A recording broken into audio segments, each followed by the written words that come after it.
সাহেব চা দেই? আমার চা কিন্তু যে একবার খাইছে সে জীবনেও ভুলে নাই।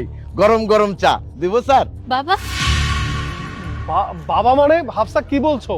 না মানে বা হাতে খুব ব্যথা, এটা হচ্ছে বলতে চাচ্ছিলাম। আচ্ছা ঠিক আছে চাচা, আমাদেরকে 2 কাপ চা দিন। না, আমি সবার কাছে চা বিক্রি করি না। আরে চাচা চা দিয়ে যান। কি ব্যাপার, চাচা আমাদের কাছে চা বিক্রি করলো না, প্রথমে বিক্রি করতে চাইলো আবার বললো না। নিশ্চয়ই কোনো কারণ আছে, এটা জানতেই হবে যে আমার অ্যাসিস্ট্যান্টকে আমি ফোন দিই। আচ্ছা হাফসা তুমি একটু দাঁড়াও, আমি আসতেছি। আচ্ছা ঠিক আছে, যাও।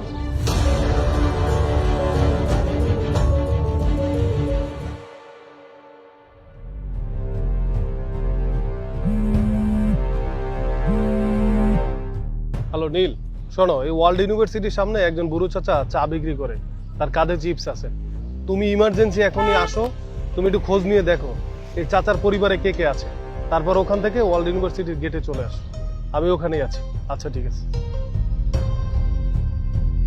এইবার টের পাওয়া যাবে যে হাফসার সাথে এই লোকের সম্পর্ক কি।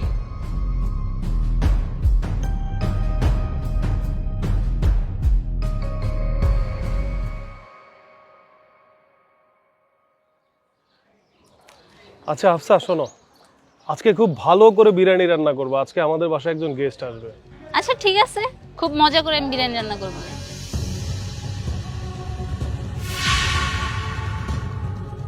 স্যার, এই যে চাচাকে নিয়ে এসেছি। আচ্ছা চাচা, আমাকে সত্যি করে বলেন তো, আপনি আমাদের কাছে চা বিক্রি করলেন না কেন? আর আপনি কি ওকে চেনেন? কি ব্যাপার চাচা, আপনি কথা বলছেন না কেন? হাফসা তুমি সত্যি করে বলো তো, ওনাকে চেনো নাকি? না, কি বলতেছো? আমি ওনাকে কিভাবে চিনবো? কে উনি? আচ্ছা ওয়েট ওয়েট ওয়েট, নীল কি ঘটেছে বলো। স্যার, হয়েছিল কি, আমি চাচার কাছে গিয়েছিলাম, গিয়ে দেখি উনি কান্না করছেন। তারপরে এই যে চাচা। কি হয়েছে? আপনি আমার পিছন থেকে ডাকতেছেন কেন? চাচা, আপনার সাথে আমার কিছু কথা ছিল। আমি সামান্য চাওয়ালা, আমার সাথে আপনার কিসের কথা? চাচা, আপনি কান্না করছেন কেন? আমার কথা শুনে আপনার কি লাভ হবে ম্যাডাম? আপনারা বড়লোক মানুষ, এই গরিব চাওয়ালার গল্প শুনে আপনার কি লাভ? কি হয়েছে এটা তো খুলে বলুন। এই পৃথিবীতে আমার একটা সন্তান ছাড়া আর কেউ নাই। মায়ার মা, মায়ারে ছোট রাইখা মইরা গেল। মায়াটারে মার স্নেহ দিয়ে, বাপের ভালোবাসা দিয়ে আমি মায়ারে বড় করছি। এই চা বিক্রি করে আমার মায়ারে পড়াশোনা করাইছি, মানুষের মতো মানুষ করছি। কিন্তু সেই মাইয়া এক বড় লোক পোলারে বিয়ে করছে ভালো কথা, কিন্তু ওই মাইয়া ওই পুলার সামনে আমার আজকে পরিচয় দিল না, বাপ বইলা অস্বীকার করলো। আমার নিজের জীবনের শান্তির জন্য আমি বিয়ে করতে পারতাম, কিন্তু আমি বিয়ে করি নাই ম্যাডাম। আমি ভাবছি আমার মা মারা মাইয়ারে নিয়েই আমি থাকুক, ও মাইয়াই আমার সব। আজ আমার সেই মাইয়া আমারে অস্বীকার করছে। আমার বুকটা ভাঙ্গা গেছে ম্যাডাম, আমার বুকটা ভাঙ্গা গেছে। ঠিক আছে চাচা, আপনি আর কান্নাকাটি করেন না। আসলে প্রতিটা মানুষের মনেই দুঃখ, কষ্ট, সুখ সবকিছুই থাকে। আপনি কোনো চিন্তা করেন না, চলুন আমার সাথে চলুন। আমার আপনি কই নিয়ে যাবেন? আচ্ছা ভয় পেন না, চলুন আমার সাথে, তাহলেই বুঝতে পারবেন। আচ্ছা চলুন। আসুন। স্যার, আমি ওনার সম্পর্কে সবকিছু খোঁজ খবর নিয়েছি।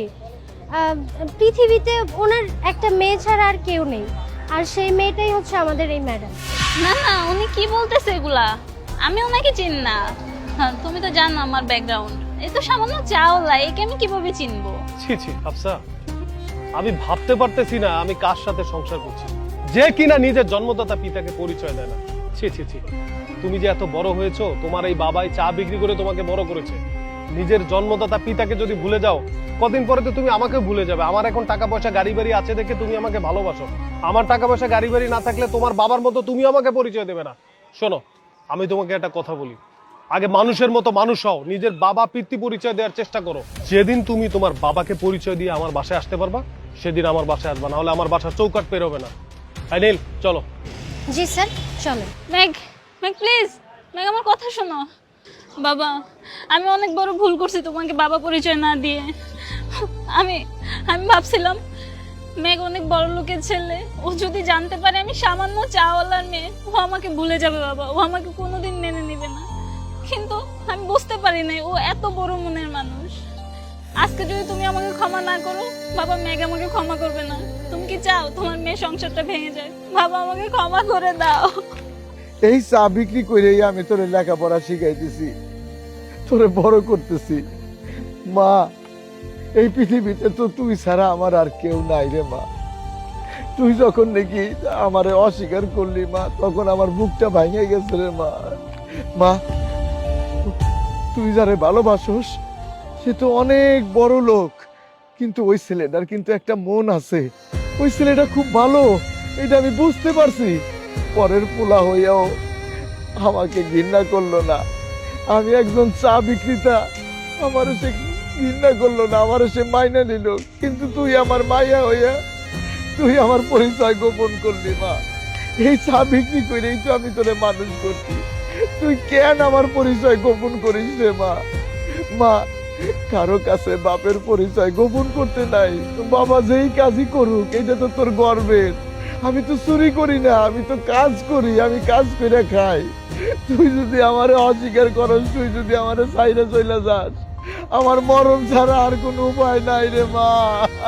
বাবা, আজকের পর থেকে আর তোমার চা বিক্রি করতে হবে না, তুমি আমার বাসায় থাকবা। তোমার জামাই আজকে আমাকে বিরিয়ানি রান্না করতে বলছে, সেটা যে তোমার জন্য ছিল আমি জানতাম না। মা, সন্তানটা তো ভুল করবেই, কিন্তু মা বাবারা কখনো সন্তানের ভুল মনে রাখে না। মা বাবারা ক্ষমা করে দেয়। আমি কিছুই মনে করি নাই রে মা। আমি খুব খুশি হয়েছি ওই পোলাটারে দেখে, আমি খুব খুশি হয়েছি। বাবা, তুমি আমার বাসায় চলো প্লিজ।